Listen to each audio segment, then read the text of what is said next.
cleaned everything up and grabbed what we were looking for, and Kawhi just went back to shooting his free throws.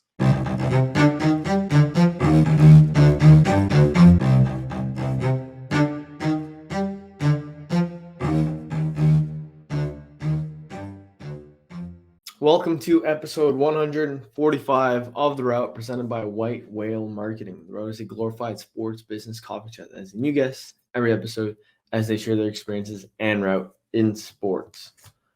With that, I'm Christopher Nascimento, and let's get started. Before we get into today's guest, just a couple things to cover as always. If you're watching us on YouTube, you can see at the top hand corner of the screen, it says The Route. Underneath that, it says @TheRouteSports. That is our social handle on all platforms. Most importantly for this podcast, LinkedIn, but then it's Instagram, Twitter, Facebook, on TikTok.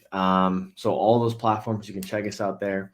Each time an episode comes out, which is every Tuesday morning, you can find a little magazine cover kind of explaining who that guest is, where they work, what types of things they're doing. So you can kind of get a little snippet about that. And then after that initial release date on the Tuesdays, we have clips kind of ranging from past episodes every single day, sometimes a few times a day, just with little snippets, little tidbits that you kind of take away from. And I think that's something I mentioned a couple episodes ago for you to kind of stay tuned for, where I think now on TikTok, we had some clips last week hit, 13, 14,000. Another one hit 6. Instagram is getting a couple thousand views as well for the clips as well. So check those out. We're on all those platforms. And for LinkedIn, it's a great way to kind of maybe start your network, maintain your network, grow your network, whatever. Check us out there. Connect with me, connect with the guest. And yeah, hopefully you can get a lot of value from all the things I just mentioned there. And the last thing I got to say before we get into today's guest is if you haven't already, make sure to subscribe, follow to the podcast. I believe we're on 9, 10 audio platforms, Apple, Google, Amazon, Spotify, whatever else. You can find us there. So when you take the time to subscribe, follow, rate 5 stars, like the podcast, allows the podcast to grow a little bit easier as well. And then most importantly, YouTube, if you want to watch videos now, we're there underneath the White Whale Marketing YouTube channel. There's the Route playlist where it's White Whale MKTG when you search it up. And then we have the Route playlist there where we have the last 60 to maybe 100 episodes that have been on video. And we have the clips there as well. So now with that mentioned, we can get into today's guest. I'd now like to welcome someone who has worked in Canadian basketball, golf, the agency side of sports, and now as the business development specialist at Canada Snowboard, John Hughes. Welcome to The Route. How's it going? Good, man. Yeah, thank you for having me. Excited to do this. Yeah, absolutely. Well, as the podcast name states, The Route. You mind me taking us through it? So where did it kind of begin? Maybe where did you go to school, and how did you get into the role you're in now? Yeah, for sure. So I, as I'm sure a couple of your other guests, I went to Brock University for university here in St. Catharines, Ontario. Going into that decision, I didn't really know what I wanted to do. I liked writing and I liked sports in high school, but I never found like the thing. I wasn't a math guy. I wasn't a science guy. I wasn't anything like that. So I just took a bit of a swing, ended up working out, thankfully. But I really didn't really know what I wanted to get out of it. But when I was there, I started to meet like a lot of like-minded people like myself and connect with people on a kind of deeper level than I had before. And among the opportunities there that was provided to me, I was actually able to volunteer with the Niagara River Lions, who were a part of a former basketball league. Now they're part of the CEBL, which is growing like crazy across Canada. So while I was at Brock, I was also the assistant manager of game day operations for the Niagara River Lions. It was only a volunteer position, but it took up some all game days and then some days during the week as well. After doing that, as part of the Brock program, I was able to secure an internship. And as you mentioned, that was with the Raptors 905 of the NBA G League, which was an amazing opportunity. That was in the winter of 2019. So that was right as the Raptors were gearing up for their championship run. And just being around that organization every day was pretty amazing, and was something I won't ever forget.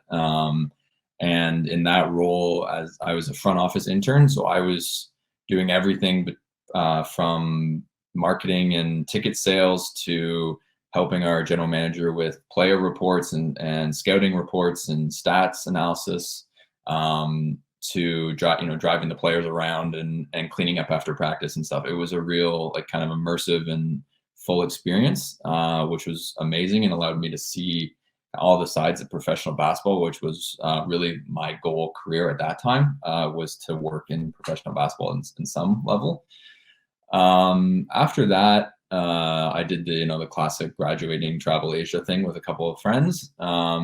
And then I really had to kind of stop and think about what I wanted for my next kind of phase. Working, as I said, working in basketball was always the goal, but being in it every day, you realize the commitment and the kind of grind that it is. And I wasn't really sure that I wanted to kind of basically not really have a life outside of my job. I wasn't sure that I loved working in professional basketball that much, to give up all the other things that I really love, like hanging out with friends or being available for different things. And so I thought, we'll take a couple years. We'll see if you can find something else that you like enough, to offset, maybe like having more work-life balance, having more hours, flexibility. Then if you can't, then you're still young. You can always try to go back into it through another avenue. So with that obviously led to me being unemployed for like 6 months, which was not great. But then as you mentioned, I was able to get a job with an agency in Toronto called Lumency, which had a number of different clients when I was there, but the big one was Toyota, and working on a lot of their NSO partnerships with Canada Basketball, Canada Snowboard, ironically, and a few other ones, Canada Soccer, I believe, as well, when I was there. And that really allowed me to kind of understand the sponsorship space and the marketing space in sport, and just how big of a deal that it is, and all the numbers and analytics and everything that goes into building out a billboard that you see when you're at the Leafs game or something. So that was really eye-opening for me. Of course, I started there in fall of 2019. So about 6 months later, COVID happened. And then I was kind of perpetually on ending contract, and then would start up again, and then would end again. So I was sort of in and out of Lumency for a year and a half, until ultimately, in I think it was May of 2021, there wasn't the money, unfortunately, and a big portion of what Lumency did was called experiential marketing, which is like in-person events and trade shows and things of that nature. And obviously that stopped. So I unfortunately had to let me go. And then I had to try to navigate looking for a job in COVID when there wasn't a ton of jobs in professional sports with everything going on there. There wasn't a ton of jobs in the marketing and sponsorship space because all of the events and the sporting events had completely changed. So that was really hard, but it allowed me to really think about what I wanted most and take little parts of what I learned at Lumency and what I learned worked best for me, and really try to pick something that wasn't just a paycheck or wasn't just a means to an end. It actually like kind of fit with what I wanted to do moving forward, and fit the kind of personality that I am. So with that, I was able to get a job with the city of Mississauga as a sponsorship consultant. And that was just kind of working with everything that the city does, from rink boards to billboards to naming rights of venues, everything like that. Having gone into it, I started in January of 2022. Having started into that, I realized pretty quickly it just wasn't a fit with what I wanted to do. It wasn't where I really saw myself from a corporate culture perspective. People had always said, oh, municipality, like it's very formal. There's a lot of bureaucracy. There's a lot of things you have to do to even move a foot forward and stuff. So I had kind of not really thought about that before I started. And then once I was exposed to it, I realized pretty quickly it wasn't going to be what was best for me.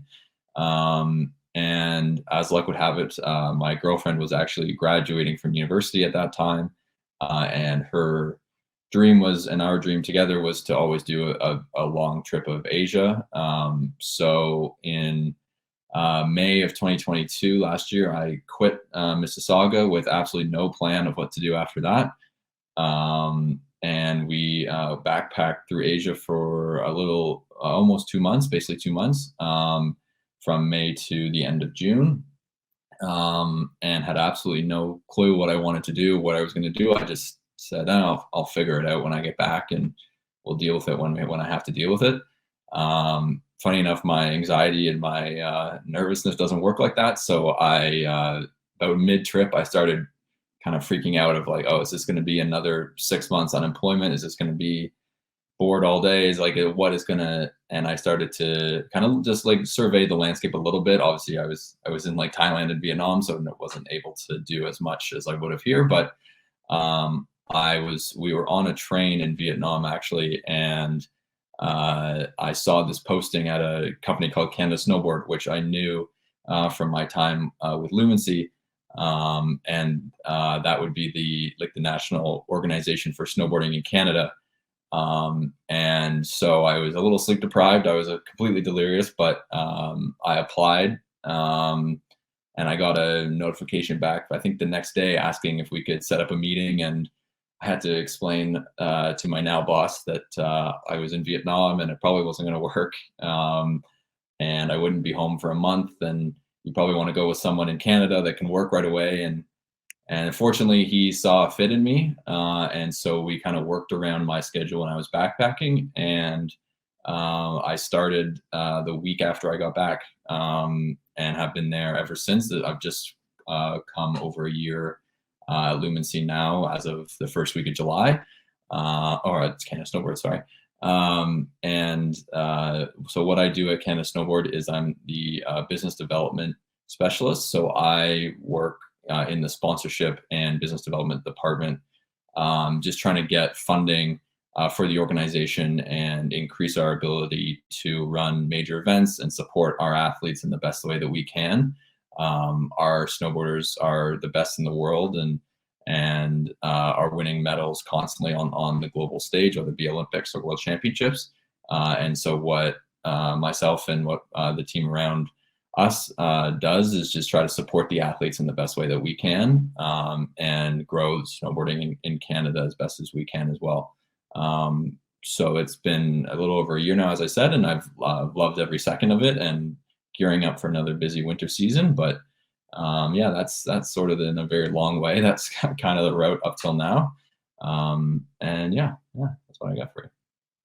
No, that's perfect. That's a perfect way to explain your route. And I know sometimes when guests come on, they're like, "Oh, that was a little long," but I've had guests go from 30 seconds to an hour and a half. So anything in between is pretty good for my standpoint. But yeah, thank you for sharing. I already have a full page of notes here, so I got a lot of questions to follow up with that. But yeah, no, I love your route so far, and I find maybe whether it's maybe because we're closer in age or different things like that, but I find a lot of things in your route or even just mindset, I feel like I can kind of connect to where, let's say, even what you're saying about the job at the city, you kind of realize pretty quickly, like, oh, this isn't for me. And you kind of, let's say, just took a leap and you're like, hey, like I'll figure things out eventually. But yeah, I kind of just want to go back to the beginning and then we'll work our way back through it.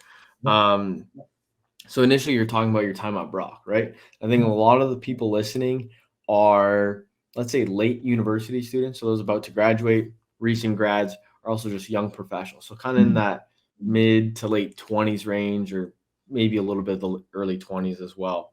So kind of with that too, I think sometimes whether people are, let's say, reflecting back in their time in university, or they're looking, hey, maybe to switch programs, or even if there's some younger listeners deciding, hey, where should I go to school?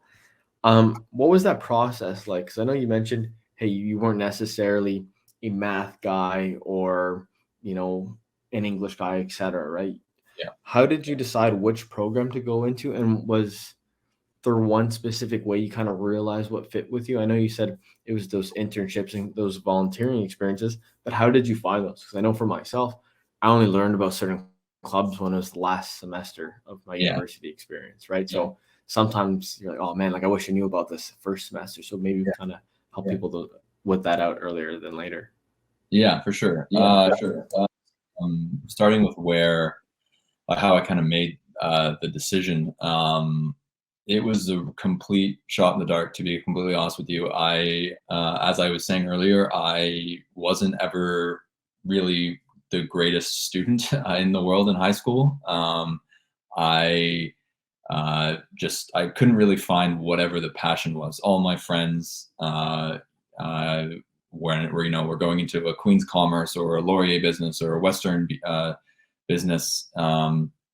And we're all really studious and got excited by different classes and economics and all these things. And I was just kind of sitting there thinking, like, is something wrong with me? Like, why am I not, like, I have no clue. Like, none of this stuff excites me. Like, I don't know what, all I cared about was sports. And I like to write. It was basically the two things. And I knew that I didn't want to follow kind of the typical pathway that people from my high school took. Not anything against them, but I wanted to expand the people that I met and the people that I interacted with, and I didn't want to just kind of follow the same path because I knew that I wouldn't find what I was looking for that way. I knew that I had to do something a little different, something a little bit more specialized, to be able to kind of achieve what I wanted to achieve. And we were doing, I think my mom and I, she dragged me to a universities tour that they do, I think at the convention center or something here in Toronto.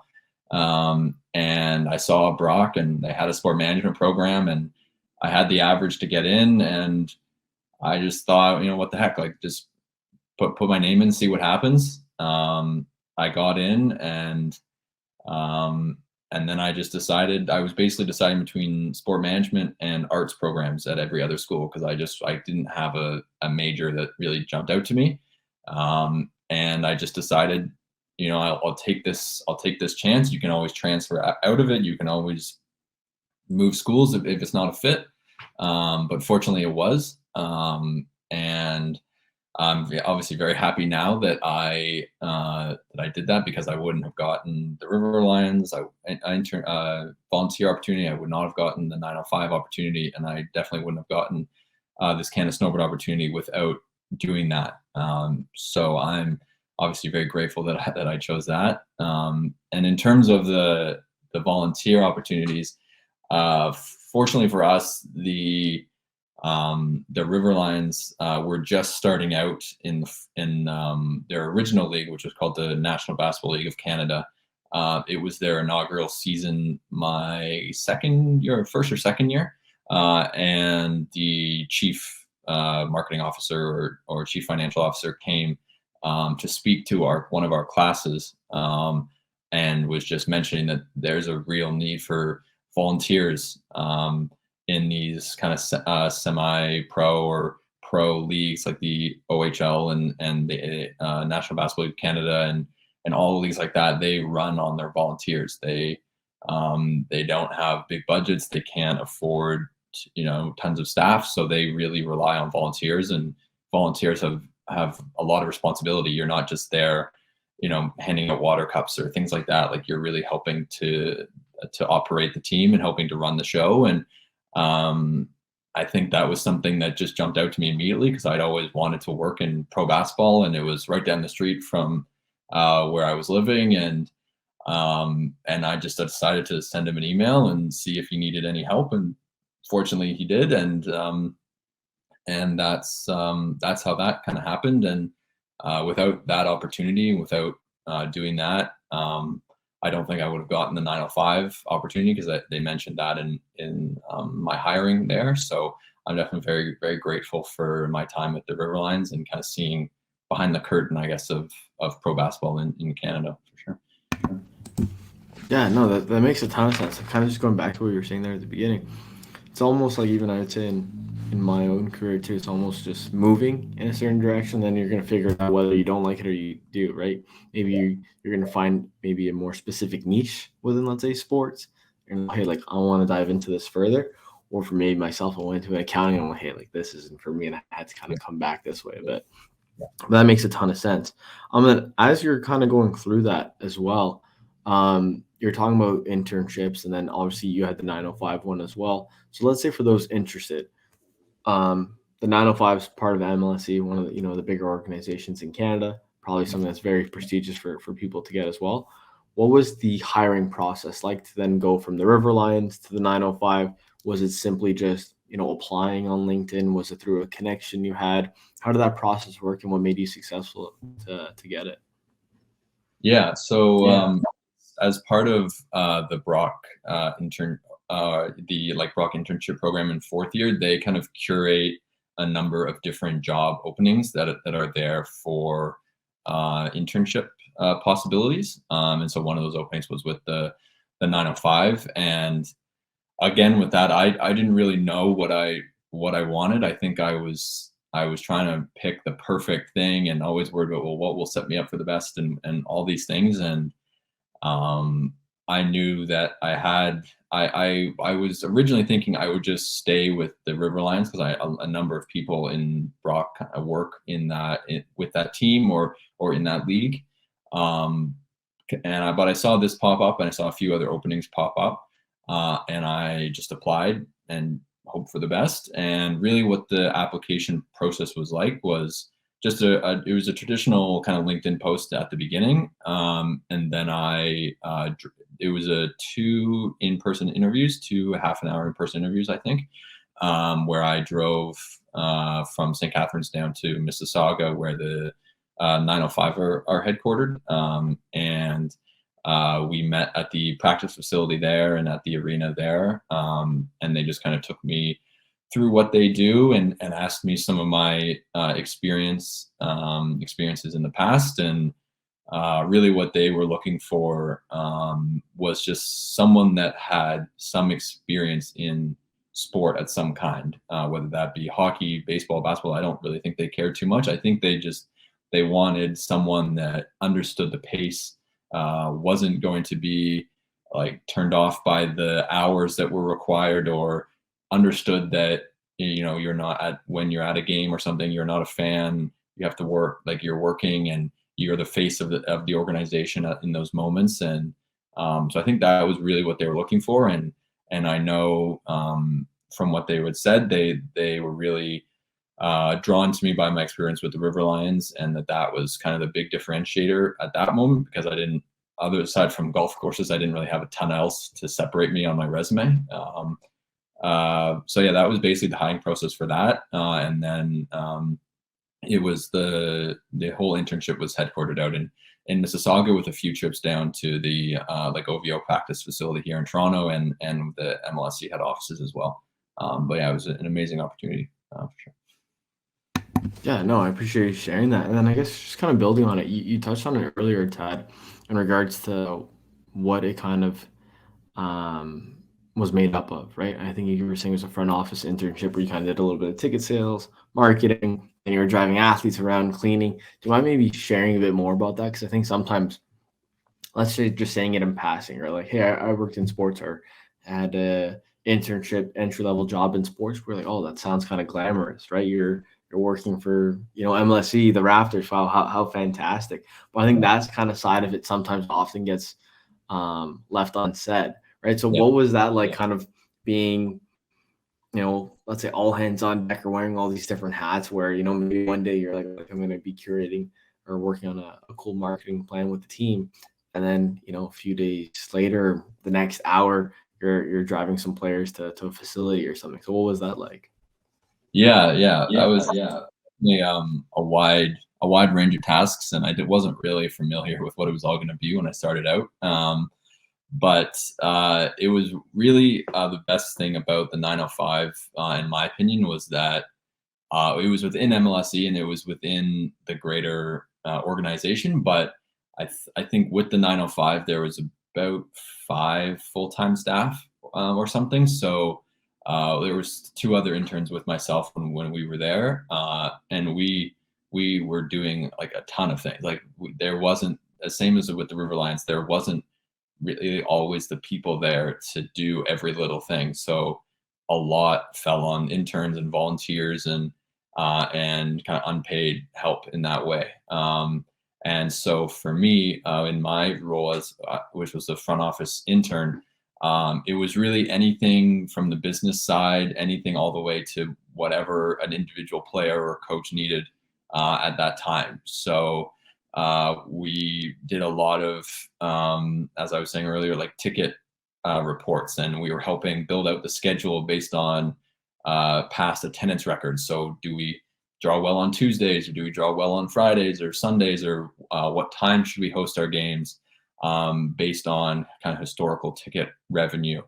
And then everything from that to marketing and community activation plans, because obviously running a team that's well known but not extremely well known, it was important for the 905 to be out in the community and doing your rib fests and your county fairs and all different types of things like that. So we would had planned all that kind of calendar out. As I mentioned earlier, we were doing scouting reports on different players in college, different players in the G League, and helping the GM with different tasks from a player personnel perspective, all the way down to cleaning out the visitors' locker room after games and mopping the floor and driving in the G League, the team subsidizes housing for the players. So we would always have to drive the players from their housing to the practice facility and back and down. If we were practicing at Scotiabank Arena or at the OVO Center, we'd drive them down there and back, and in snowstorms and blizzards and all sorts of things. So there was definitely a very, very cool and very glamorous things of hanging out at the practice facility or rebounding for different players during their warm-up drills, or getting to see things that you would never thought I would be able to see. But there was also a lot of stuff that wasn't going to make the front page of just all the nitty-gritty things that a team needs to operate. As I said, mopping the floors, driving the players, just doing really anything that can be asked. There was a lot of early mornings and there was a lot of late nights, but it was everything. Really gave me a great insight to what it works in pro sports. There was definitely no sugarcoating, which I was extremely appreciative of, because that would not have done me a service or anybody a service that worked with the 905. So it was a really great opportunity and really allowed me to see all the different angles of what it meant to work in pro sports, because it's definitely not all glamorous and not all fun all the time. Yeah, no, for sure. And I think you kind of put it perfectly, where I think I had a similar experience coming out of school. I was working at Atletico Ottawa, and I think, as you're mentioning, there's those cool moments, right, where you're saying you're doing rebounding for some of the drills, or sometimes I would go to practice, and then obviously I'm not as good as those guys, but then like I'd just be trying to dribble or kind of do as much keep ups as them, where I can't. Where as a early 20-year-old, they're like, oh, this is kind of sick because you're about the same age as them. But I think, as you're mentioning there, it almost kind of sugarcoats some of the other maybe aspects of it all. I think one of the things you then mentioned as well was, I don't know if this was following this exact internship, but you began to maybe reconsider what it was like as a lifestyle if you wanted to work in basketball. I think my experience also did something similar to me, right? Where, as you mentioned, there was no sugarcoating. You got a real taste of what it was like to probably work in sports. I think for myself as well, it was like this is going to be tough to kind of do for the next 40 years, right? Just in regards to, practices, games, all that different types of stuff. So was it that exact internship that kind of maybe reconsider things? And maybe you're also thankful for that as well, because it kind of opened your eyes to what's possible or what it actually is like. Yeah, definitely. Yeah, it was that internship for sure that kind of helped open my eyes to that. And what I was kind of saying before, of just that there was no sugarcoating from anyone at the 905 was really amazing, because if there was, and they said, oh, like, you work 9 to 5 or you work whatever, you can go home now, like, that wouldn't have accurately showed what it's like to work in pro sports. Pro sports is a never ending business. It's not 9 to 5. It's whenever to whenever, every day of the week. Like, there's no time off. There's no you can't really not be available. I know I was speaking with people there, and they were saying about how they were doing work or getting phone calls Christmas morning, Thanksgiving at the dinner table with everybody. Like there is no time off. There's no like I can't do it. It's for good and for bad. It's a kind of always on job, and there's always fires to be put out with all different types of issues. So I think just seeing that firsthand and seeing kind of the lifestyle that would kind of lead to, it was obviously you weren't sleeping a ton. It was very stressful.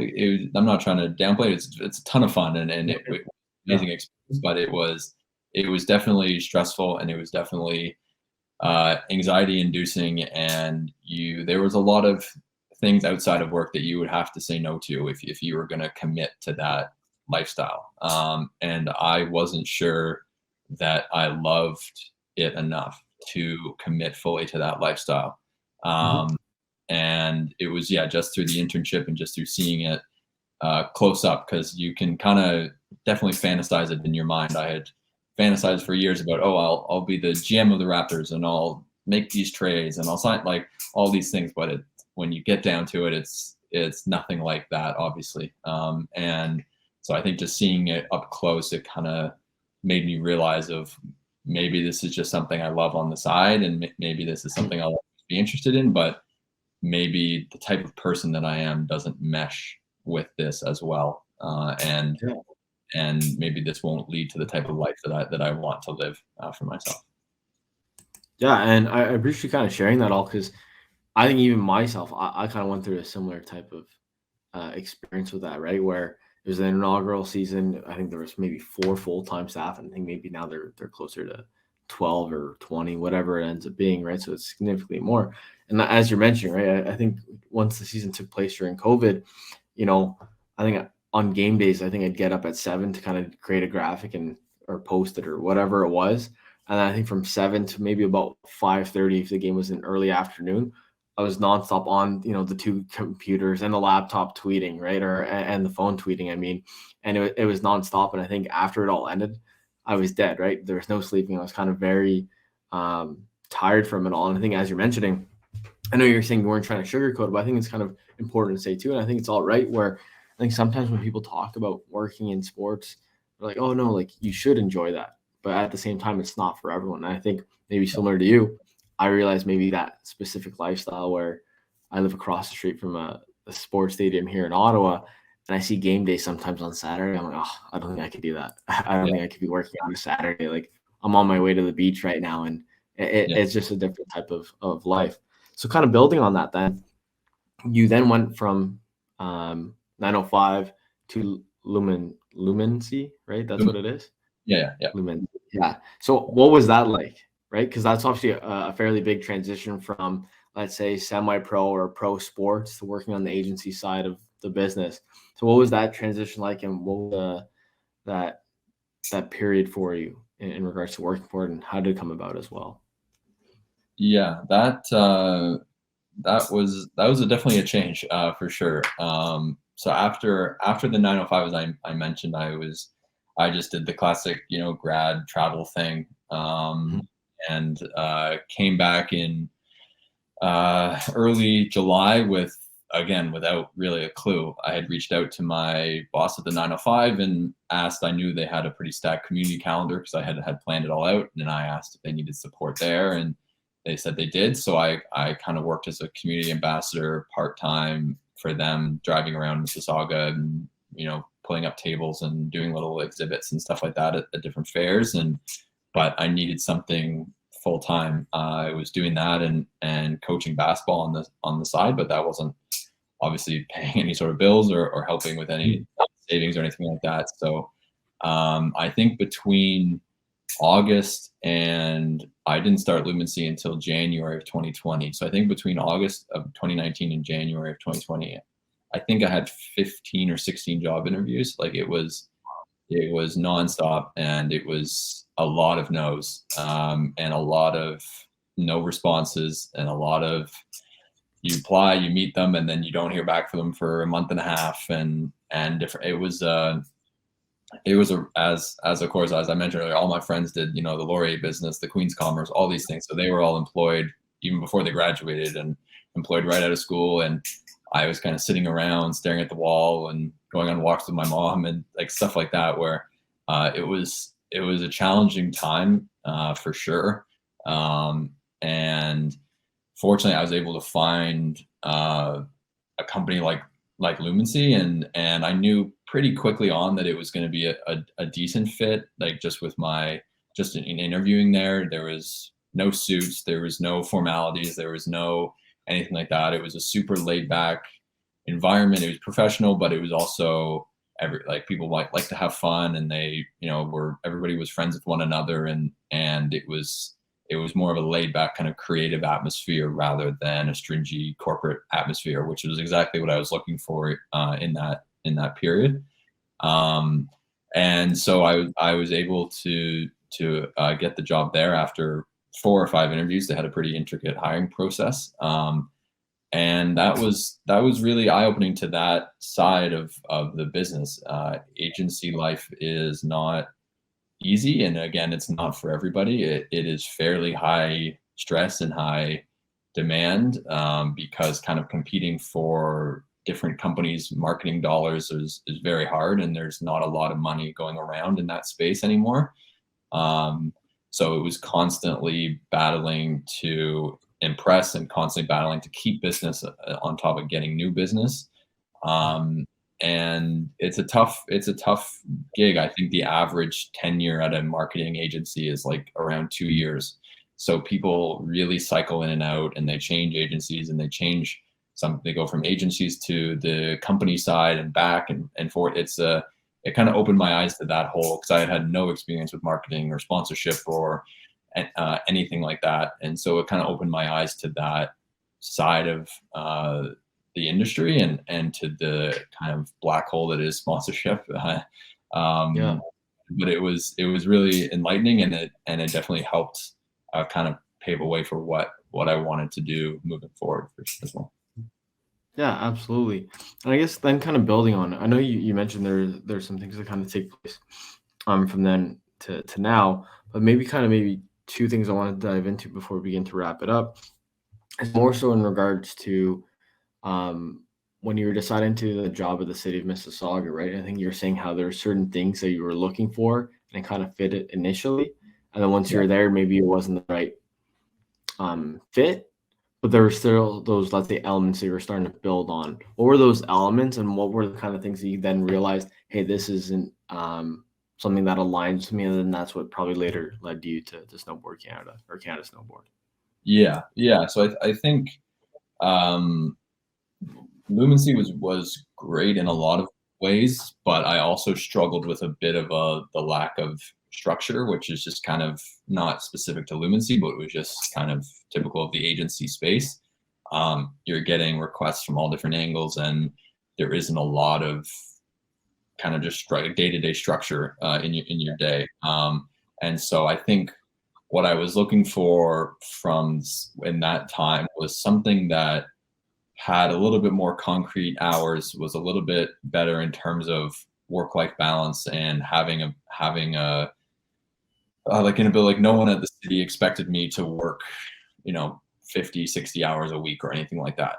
It was kind of, your typical nine-ish to five-ish, something along those lines. And there was obviously very clear corporate structure and very clear communication structure, and everything had a pathway, everything had a structure at the city. It was very obviously bureaucratic and things like that, which I think I thought was what I wanted coming from an agency, but I think it was sort of like going from one end of the spectrum to way too far the other way. Yeah. And sort of first kind of couple weeks in, I sort of was like, holy, like this, I know I didn't love that part of the agency, but now I've way overcorrected, and now I don't think I like this either. So that kind of made me sit back, and I didn't know what I wanted to do with that. I was like, well, I don't like it this way, I don't like it that way. Like, where does that leave me? Yeah. And I didn't really know what I wanted to do, but I just knew that I couldn't exist in this way, and it was also fully remote and starting a job fully remotely. So I didn't know anybody and I wasn't talking to anybody all day. And it was a pretty isolating experience. And I just knew that that wasn't what I wanted to do long term. I didn't kind of want to exist in that space forever. So I quit about 3.5, 4 months in, which did not go over well. But I knew that that was something that I needed, and I knew that what I quit for was the opportunity to backpack with my girlfriend through Asia, and I knew that that opportunity might never come up again, and if I didn't jump on it, that I would severely regret it for a job that I didn't even really like. So I took the leap with absolutely no prospects and no idea what I wanted to do next, and fortunately here I am. It worked out all right. So Yeah. I'm pretty thankful for that.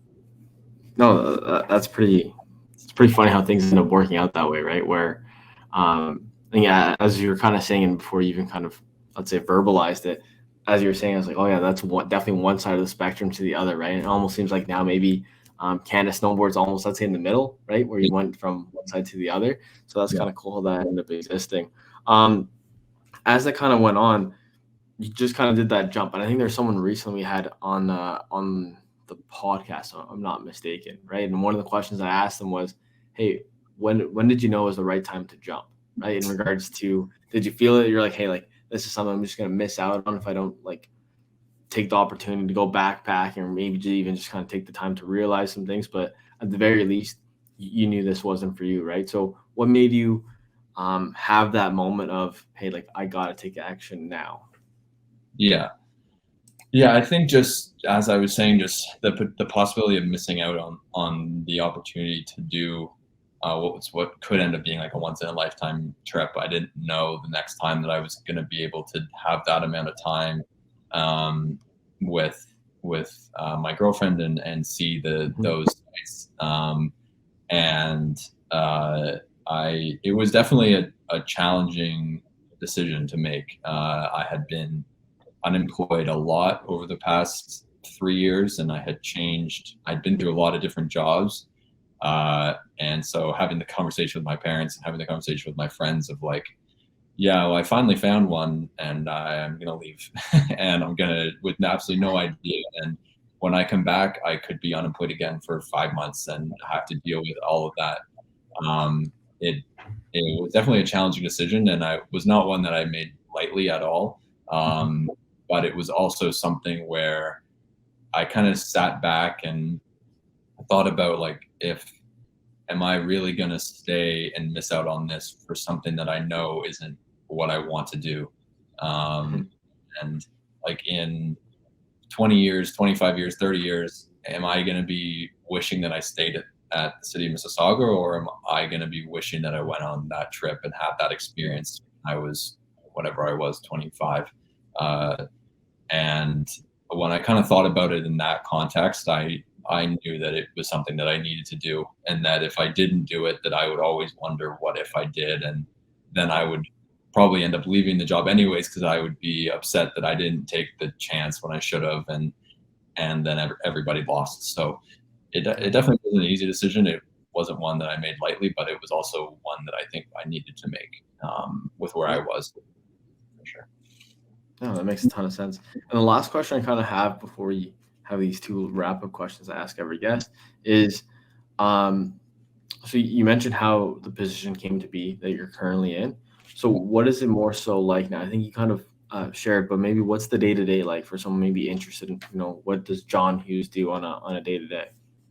Yeah. So what my role, as I mentioned earlier, is the business development specialist. So what I mainly focus on is generating sponsorship revenue and revenue for the organization of Canada Snowboard. So what we are is the national sport organization for all of snowboarding in Canada, from the development pathways when you're just starting out all the way up to your Mark McMorris's and Max Perot's on the global stage. So what was one thing that we introduced last year, and one of the reasons that my job exists, is we really started to grow our major event portfolio, we call it. So we host 5, 6 this year, I think, World Cups, World Championships spread throughout Canada. We're the only nation in the world that hosts that many World Cups. And we start, and obviously those World Cups cost a lot of money. Cost a lot of money to bring the teams over here, to rent out the hills and build the courses and all of these things. It costs a lot of money, but we wanted to give our athletes the ability to compete at home, to compete in front of their friends and family, and to just have that kind of home mountain advantage, because there's nothing really like home. So we really invested into that, and we really wanted to grow snowboarding and freestyle snowboarding and alpine snowboarding through kind of exposure by showing Canadians, showing them that what it is and the athletes and the heroes that they can become. And so we've really invested in that. And with that, obviously came a large financial, we needed to kind of subsidize that, because as an NSO, we are a registered charity and we are a nonprofit, and we don't have millions and millions of dollars just in our bank account just to spend on these things. We need to generate that through sponsorship and through donations and through loans, like investments and different things like that. So that's my main job, is try to just find sponsors and find corporate partners that help our vision and help and have the same passion that we do to drive snowboarding in Canada. So the summer is a bit of a quiet period for me, but it's still kind of preparing for the year. It's generating all the sponsorships now that you'll see at all these events.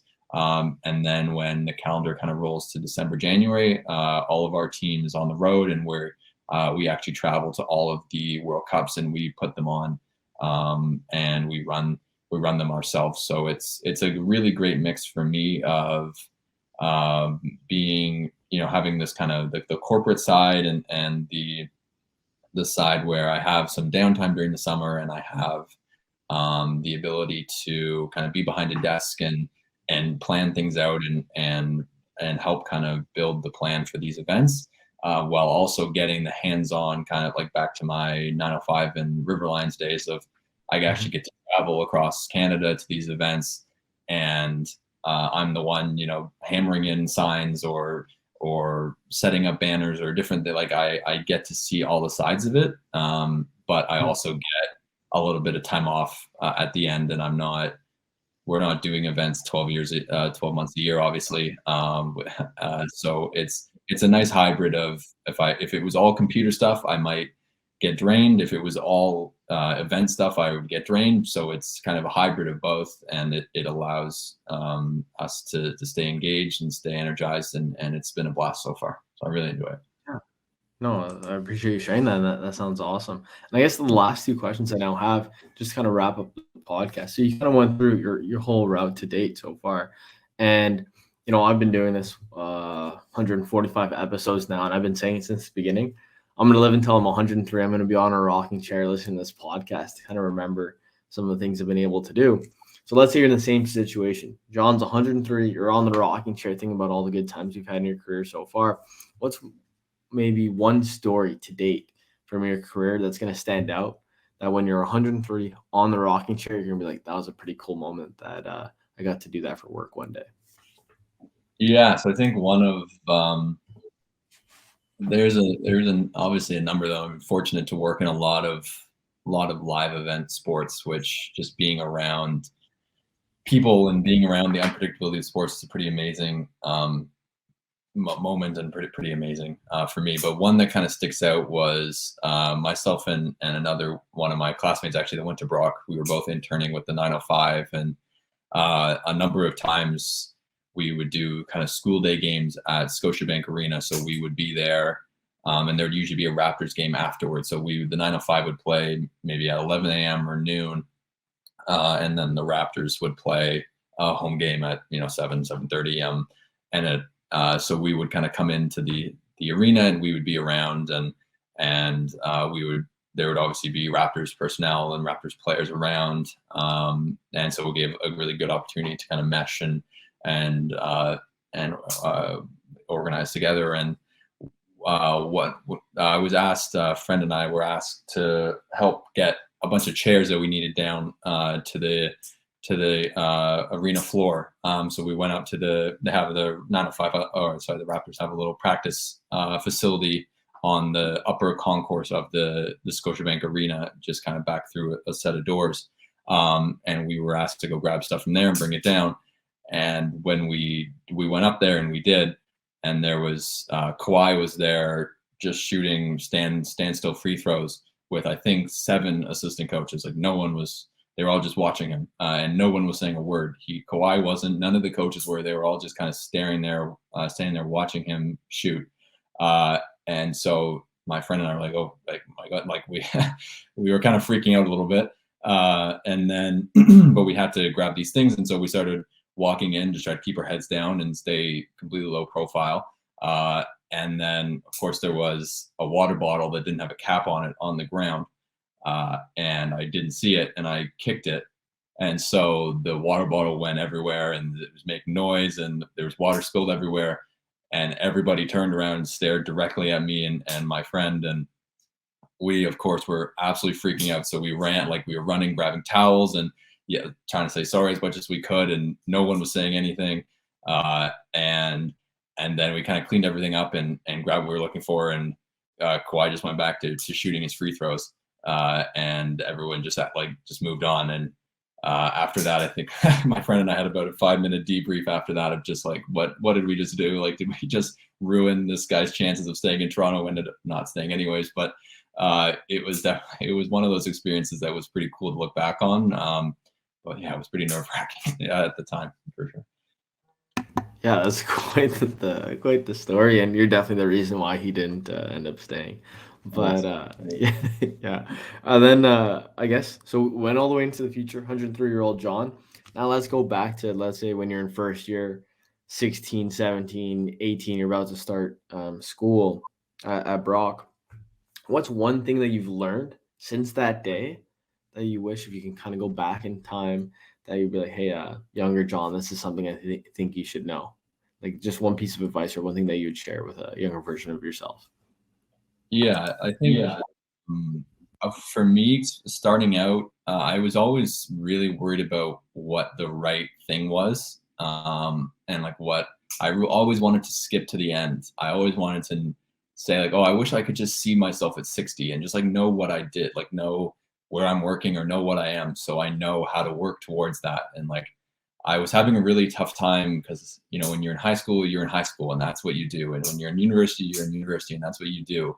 But when you're not anymore, I didn't really know what to do. I didn't know. I was always really struggling with what the right thing is. Like, should I take this class? Is that going to help me get to this? Like, do I need that, or should I do this volunteer opportunity? Is that the right thing to do? Will that get me to where I'm going? And I think I was always so concerned about just what was right and what I needed to get to the next step that I wish, and could I go back now, I would just kind of shake myself and say like, hey, like Chris, you have as much of an idea of what I'm going to do in my next 50 years as I do. Like the truth of the matter is you don't know. And so spending as much time as I stressed over what the right thing is and what the next thing is and what's going to set me up the best, like there's no way to know. And all you can do is make the best decision with the info you have at the time.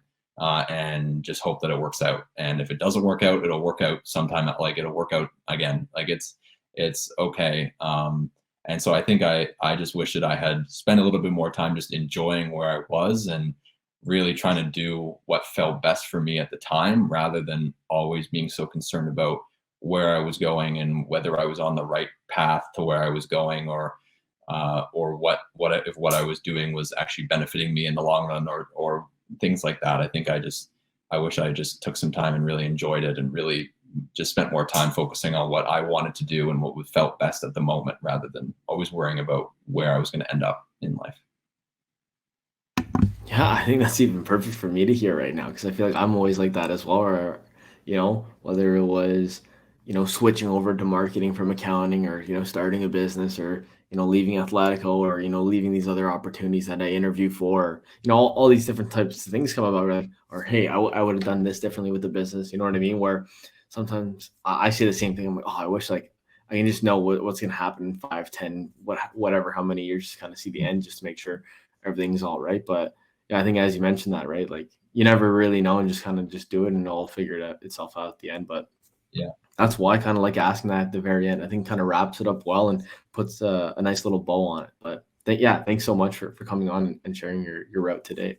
of course, man. This was a blast. Yeah, Yeah, awesome. Well, that's it for episode 145 of the route. Stay tuned for next week's episode. And thank you again to John for joining us.